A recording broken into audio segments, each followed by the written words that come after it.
he attacked those who are still opposing him, such as Tamil Nadu Chief Minister Stalin, West Bengal Chief Minister Mamata Banerjee, and most powerful MP, Mr. Akhilesh Yadav. Indian democracy is dead. Indian judiciary is weakened. Indian secularism is suffering beyond imagination. By introducing the delimitation, they want to increase North Indian member of parliament seats, decrease South Indian MP seats. Therefore, I am calling upon all the opposition leaders, irrespective of your differences, all 18 political parties, come up, now or never. Otherwise, if you don't face now, you will face only BJP as a single ruling party like China's party or Russian. I told on April 10, 2019 at the Election Commission, after 3 phases, if the elections were not conducted with ballot paper, there won't be any serious opposition. And that's what is happening. That's what they are planning. They have finished everybody who has opposed in a serious way, such as Kejriwal and Chandrababu Naidu. Now Chandrababu Naidu completely surrendered, just like Jagan surrendered while he was the CM for 5 years. So, we can do wonders. Remember N.T. Ramarao was an actor, non-politician, with 30 plus MPs. He shook and stood as the second most powerful party when Indira Gandhi had 400 MP seats. So come join with me. I will lead the fight. We will have 42 MPs in Telugu states because the present political parties in both Telugu states have surrendered themselves to RSS BJP dictatorship.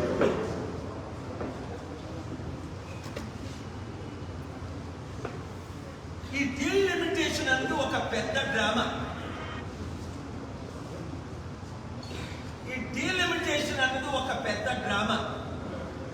ఈ south Indian MP సభ్యుల్ని తగ్గించి north Indian MP సభ్యుల్ని తెచ్చి ఏకచక్రాధిపత్యం ఏలడానికే Narendra Modi agenda. ముసలికి అవసరం ఆ 75 సంవత్సరాల వయసులో ఒక మంచి ప్రైమ్ మినిస్టర్ గా ఉంటే ఎంత బాగుంది.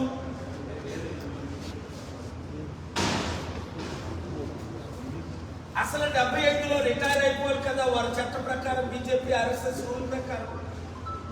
దేశాన్ని ఇప్పటికే అన్ని విధాలా సర్వనాశనం చేసిన సంగతి మనకు తెలుసు. వీలైతే రేపు నేను ప్రెస్ మీట్ పెట్టి డీటెయిల్గా చెప్తాను.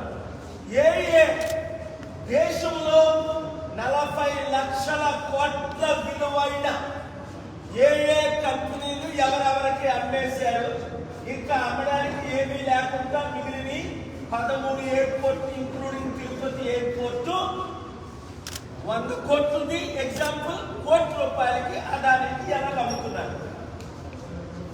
ప్రపంచమంతా నాకు మద్దతు ఇస్తుంది. దానికి రుజువు యుక్రెయిన్ యుద్ధం కొరకు 141 మంది ఓపెన్గా సపోర్ట్ చేయడం, 145 మంది ఆబ్సెంట్ అవ్వడం, కేవలం 4 దేశాలే రష్యాకు మద్దతు ఇవ్వడం.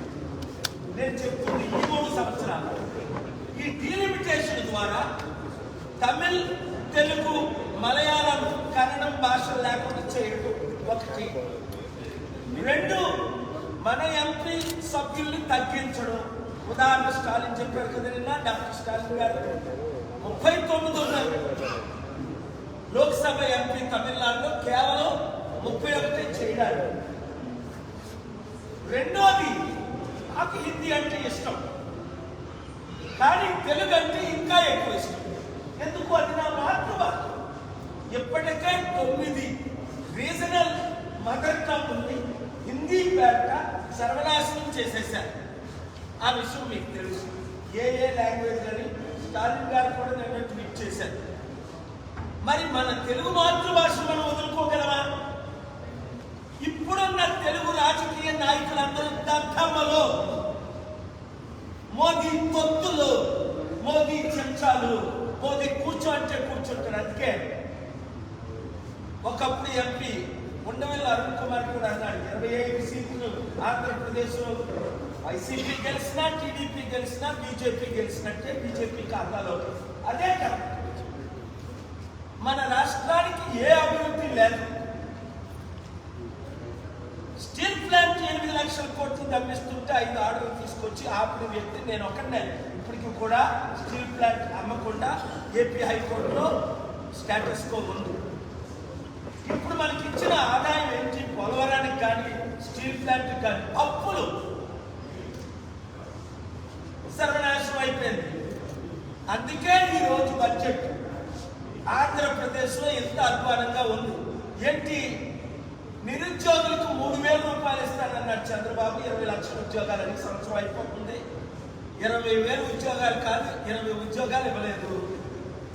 3,000 ఇస్తానని 1 కోటి మందికి 3,000 మందికి కాదు, 300 మందికి కూడా 3,000 రూపాయలు ఇవ్వలేదు.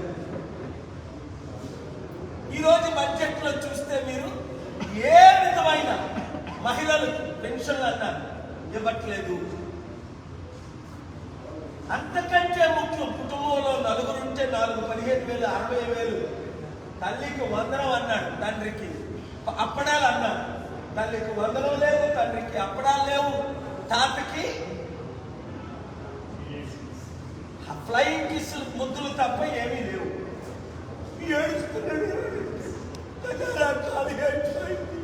ఏ అప్పు నీకు తెలీదా? 10 లక్షల కోట్ల అప్పు ఉన్నది, 13 లక్షల కోట్లు అని అప్పుల వాడేవే చంద్రబాబు నాయుడు. అప్పుడు నువ్వు ఇవన్నీ చేయలేవు, మనం కలిసి చేద్దాం అంటే నువ్వు చేతులు కలిపావా? మోదీతో కలిపావు. ఆ సిగ్గులేని పవన్ కళ్యాణ్ ఆడు యూజ్లెస్ ఫెలో, వాడు రాష్ట్రాన్ని సర్వనాశనం చేసాడు. అందుకే వాడు సోల్జర్స్ అందరూ వాడిని తిడుతున్నారు. ఈ రోజు ఆంధ్రప్రదేశ్ బడ్జెట్ మహిళలకు ఏముంది? నిరుద్యోగులకు ఏముంది? రైతులకు ఏముంది? ఇప్పుడంతా సర్వే చేస్తారట, వచ్చే సంవత్సరం తర్వాత ఏదో చేయడానికి ప్రయత్నిస్తారట. 2027లో జమిలీ ఎలక్షన్స్ వచ్చే ముందు మరొక డ్రామా ఆడతారు. సృష్టికర్తను నేను సంపాదిస్తున్నాను, నాకు అనుభవం ఉంది, దేశంలో మోదీకి లేని అనుభవాన్ని చంద్రబాబు నాయుడు సృష్టిస్తా మీ అందరికీ పంచుతా అన్నాడు. ఇప్పుడు మీకు ఎవరైనా సృష్టించడం తెలిసే ఎలాగ డబ్బు క్రియేట్ చేయాలి? ఆ చెవులో చెప్పండి. మా అందరికి చెవులో పువ్వులు పెట్టి ఇప్పుడు నీ చెవులో మేము చెప్పాలా ఎలా డబ్బు సంపాదించాం? నేను చెప్తా, చెవులో చెప్పండి, చెవులో చెప్తా, మీడియా ద్వారా చెప్పండి, మీడియా ద్వారా చెప్తా. మీ ఇంటికి రమ్మంటే మీ ఇంటికి వస్తే చంద్రబాబు నాయుడు ఇప్పుడైనా నీకు చిత్తశుద్ధి ఉంటే నేను చెప్పినట్టు చేస్తే 1 సంవత్సరంలో మోదీ నీ అవసరం మాకు లేదు, 100,000 కంపెనీలు నేను తీసుకొచ్చానని నీకే కదా తెలుసు, అందరికంటే ఎక్కువ. గూగుల్ మైక్రోసాఫ్ట్ తీసుకొచ్చి 30 లక్షల ఉద్యోగాలు, దాదాపు 700 కంపెనీలు హైదరాబాద్ లో తెచ్చింది. వైజాగ్ లో తేలేవా? అసలు ఆంధ్రప్రదేశ్ లో మనకి ఎంత మంచి పోర్టులు కట్టుకోగలం. ఆంధ్రప్రదేశ్ దేశంలో మోస్ట్ వెల్తియెస్ట్ స్టేట్ చేయగలం. సో బడ్జెట్ చాలా విచారకరమైనది. మోదీకి సరెండర్ అవడం చాలా విచారకరమైనది. డీలిమిటేషన్ ద్వారా వీళ్ళు అపోజ్ చేయకపోవడం, పవన్ కళ్యాణ్ కానీ చంద్రబాబు కానీ ఇక్కడ జగన్ కానీ కేసీఆర్ కానీ రేవంత్ రెడ్డి కానీ అపోజ్ చేయకపోవడం చాలా విచారం. రాష్ట్రం అంతా రావణ కాష్టంగా మారిపోయింది, దేశమంతా రావణ కాష్టంగా మారిపోయింది. లక్షల మంది క్రైస్తవులను, ముస్లింలను మణిపూర్లో ఏ విధంగా చేశారు మీరు చూస్తున్నారు. కనుక రండి, ప్రజాశాంతి పార్టీలో చేరండి. 7569441275 గ్రూపులు పెట్టండి. గ్రామ, మండల, నియోజకవర్గ స్థాయి ముందు మీరు నియోజకవర్గం పేరు పెట్టి మీ మండలం, మీ గ్రామం. ఇప్పటికే 1.5 లక్షల మంది జాయిన్ అయ్యారు. అందరూ జాయిన్ అయ్యారు. Thank you very much.